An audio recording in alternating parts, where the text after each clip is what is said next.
parti.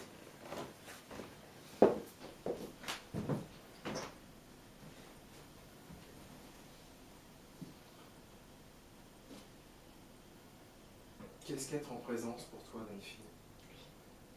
Alors, être en présence de soi-même, être présent à soi-même, c'est peut-être d'abord le contraire d'être absent à soi-même.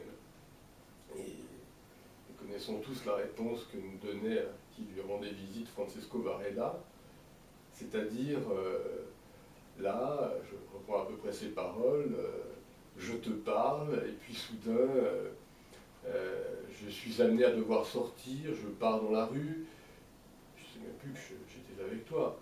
Et puis il y a une auto qui klaxonne brusquement et je me rends compte que je suis là. Mais où étais-je entre maintenant et le moment du klaxon qui m'a interpellé sur le fait de risquer de mourir? Entre deux, je n'étais pas. Et justement, la question est de me demander, tout comme Francesco, comment mon cerveau est-il capable d'avoir une mémoire de lui-même qui lui permette de savoir « je suis là maintenant ». Comment certains groupes de neurones sont-ils capables de se distribuer de telle manière qu'ils sachent, ils me donnent capacité de savoir, donc ils sachent en soi, que je suis là. Sinon, la machine fonctionne toute seule. Ça parle, ça chante, c'est triste, mais il n'y a personne dedans. Tu parles dans tes livres de différents stades de veille. Et ce que tu viens de nous dire concernant la présence et du fait qu'on ne serait pas habituellement en présence, et pour nous, difficile, donc nous ne sommes pas habituellement en présence, devons-nous fournir un effort pour être en présence? Qu'est-ce qu'il nous faut être pour être en présence? Et comme tu le disais, non plus être en présence et sortir de cette présence. Savoir que nous sommes toujours là pendant un long moment. Alors, déjà, pour pouvoir être en présence, avant même de souhaiter que cette présence dure dans le temps, on s'aperçoit qu'il faut en effet un effort. Parce que ce n'est pas un phénomène, on pourrait dire, naturel, ou du moins, c'est un phénomène naturel, mais qui est un peu comparable à marcher ou courir ou sauter. Pour le petit bébé qui est habitué à se traîner par terre ou à marcher à quatre pattes, quand on lui raconte qu'on peut marcher debout sur deux pattes et encore mieux courir ou sauter, là il se dit, ceux-là ce sont de doux illuminés, c'est impossible. Pourtant, quand nous sommes adultes et que nous pratiquons cela, à force d'avoir fourni l'effort de lâcher, terreur, nos deux pattes avant, pour en avoir des mains, et puis peu à peu tenir notre équilibre, découvrir qu'on peut même marcher plus vite, puis même courir, et encore mieux sauter, eh bien, après pour nous c'est une évidence. Alors, concernant la deuxième partie de ton questionnement, Serge, c'est que, évidemment, là, nous avons une problématique. Nous voudrions que ça puisse durer, mais nous nous apercevons que, d'une part, nous avons besoin de sommeil, donc quand nous replongeons dans l'endormissement et que nous voulons revenir vers cet état de conscience de soi, et on s'aperçoit que les mêmes groupes neuronaux qui s'étaient activés ne vont pas forcément s'activer. Pourquoi? Parce qu'en effet, il y a l'habitude, là on revient sur les travaux de Donald Hebb, on a une mémoire synaptique, et l'habitude elle est plus forte que nous, ou du moins que cette conscience nouvelle que nous avons acquise en essayant d'être attentifs à nous et à notre environnement, et en plus, elle est plus forte que nous dans le conditionnement général, c'est-à-dire que comme nous sommes, nous dans notre conscience, habitués à fonctionner au stade 1 de veille, puisque tu me sollicitais pour parler des stades de veille décrits dans mes travaux de recherche, eh bien, le stade 1 de veille, notre veille ordinaire, qui est un véritable mécanisme, un pur mécanisme, où je crois que je suis libre, alors je ne le suis absolument pas, tout est paramétré par les neurosystèmes, les neurosous-systèmes, et in fine donc la neuroprogrammation de mon cerveau, sans moi, sans demander mon avis démocratiquement.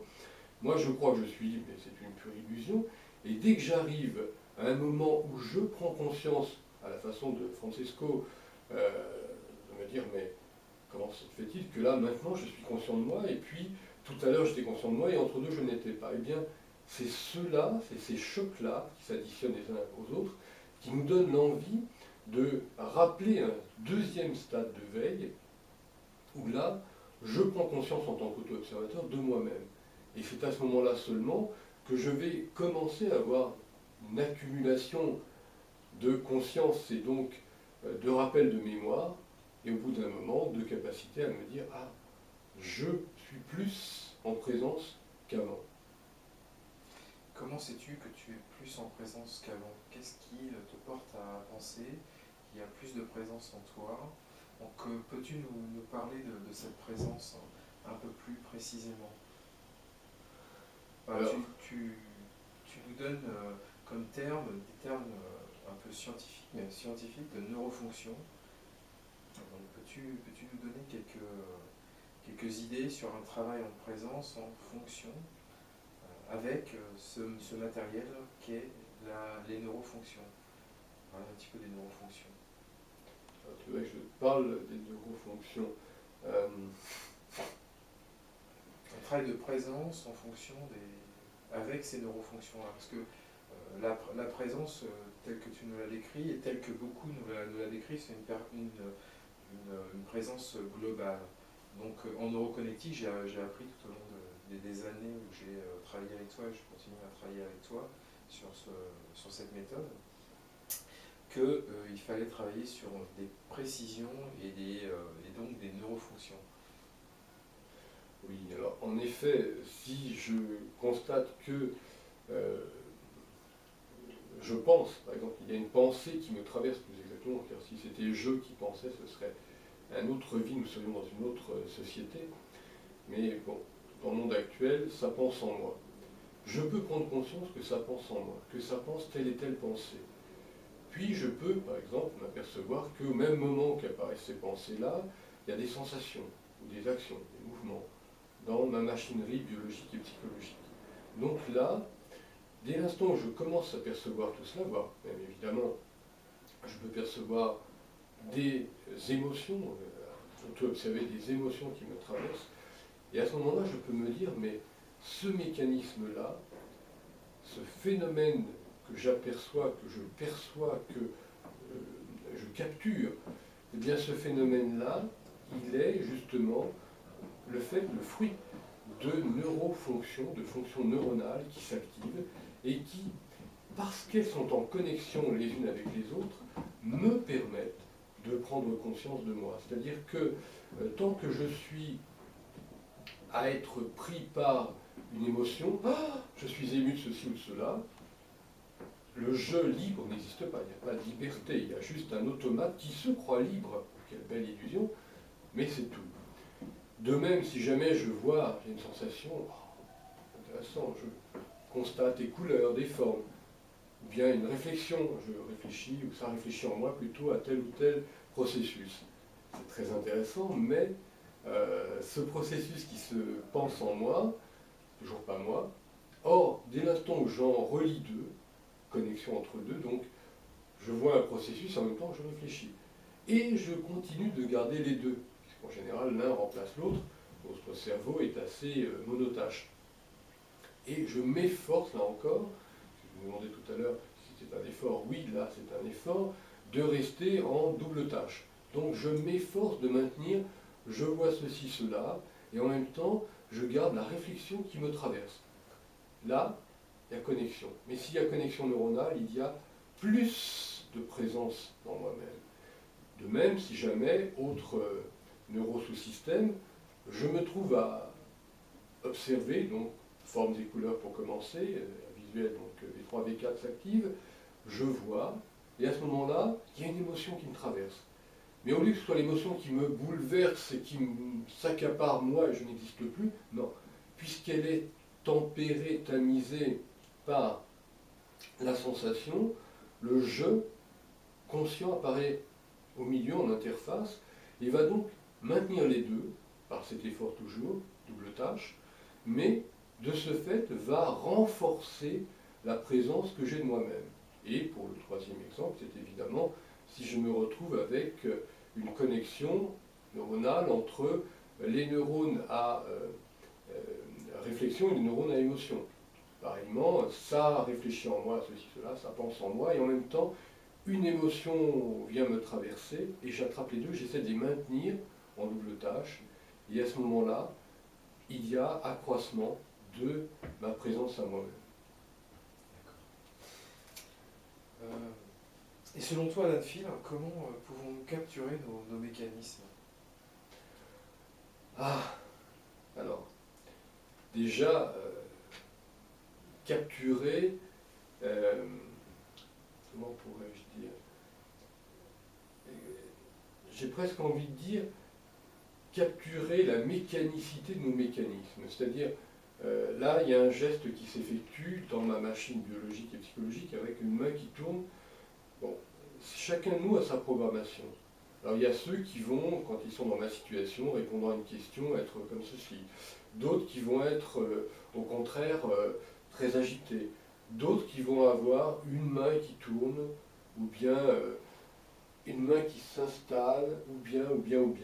Et c'est là qu'on s'aperçoit que nous sommes complètement des mécaniques. Parce que la réponse comportementale en sortie, donc externe, corporelle, motrice, donc de la main qui se bouge ainsi chez cet animal-là, et puis à un autre niveau, ou tel autre geste ou posture chez tel ou tel autre animal, chez tel autre encore ce sera, ou chez moi-même, dans ma machine, je peux observer tel ou tel type, comme il y a des mouvements de la main, il peut y avoir des mouvements motivationnels. Quelqu'un en moi cherche à motiver l'autre de telle façon, et cette main c'est peut-être un petit moulin, prends bien conscience de ce que je suis en train de te dire, c'est important. Et puis derrière cette motivation qui est d'ordre affectif, il y a aussi peut-être un processus d'ordre cognitif. J'essaie, ça en moi, essaie de gagner du temps, structurer telle idée puis telle autre pour avoir bien le temps de réfléchir. Et ainsi fonctionnent nos cerveaux. Mais dès l'instant où je prends conscience que je pourrais, dans le corps de Pierre, de Paul, de Jacques, de Serge ou de Danfil, mais je ne peux plus rester ce Danfil robot, machine, conditionné par des processus, donc je disais un petit peu avant, de neuroprogrammation. Ça ne m'intéresse plus. Quelle vie inintéressante. Donc, je ne vais plus être le milliardaire qui pisse sa crise de colère, parce que c'est moi le chef, c'est moi qui ai l'argent, que sais-je. J'auto-observe ma machine et je dis, mais qu'est-ce que c'est ridicule. Une autre machine va être stoïque, mais c'est aussi ridicule. Une autre machine va être pensive, une autre va avoir des gestes comme ci, comme ça, une autre, et finalement, qu'est-ce qui est présence à soi-même? C'est d'être l'habitant de tous ces neuroprogrammes possibles. Et de me dire, à tel moment, je peux me mettre dans la machine comme ceci, dans tel moment dans la machine comme cela, dans tel moment dans la machine comme celo, etc. etc. C'est-à-dire qu'au bout d'un moment, je développe un tel degré de liberté que je suis libéré de la mécanicité. Pourquoi je te répondais en te disant que pour moi ce qui était important, c'était d'abord de prendre conscience, in fine, de la mécanicité dans la mécanique. Le plus important serait donc de capturer cette première capture oui. de mécanicité. Donc tu parles de capture nervous system dans ton livre La neuroconnectique. Donc exactement ça. Tout à fait. Capture nervous system, c'est finalement la capture du... comment pourrais-je le formuler aisément, de l'instantanéité de l'instant. C'est-à-dire que là, si je me dis, je parle avec toi, mais c'est un moment unique, peut-être que, bien sûr, on peut se dire, on va se retrouver dans tant de semaines, recommencer une conversation entre nous, mais je peux être mort, tu peux être mort. Ou il peut y avoir d'autres effets, et pour une raison quelconque, on ne peut plus communiquer pendant 1 an. Et finalement, ce moment qui a l'air tout simple et tout banal, il est extrême, il est unique, il est là.